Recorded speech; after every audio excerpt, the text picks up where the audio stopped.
Let's roll. All right, so we got everything numbered. Shingles 1 through 6, all the adjacent ones. This is the one we're removing and changing. The step now, we're going to just break the glue seals. So from this edge to this edge, we got to break the seals. First run of nails is going to be here. Second run of nails is going to be through shingles 4 and 3.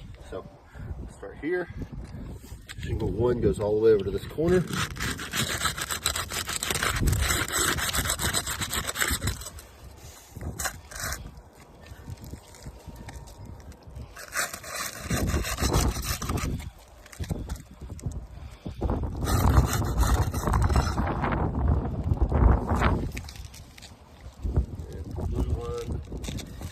Row number 2 is going to be here.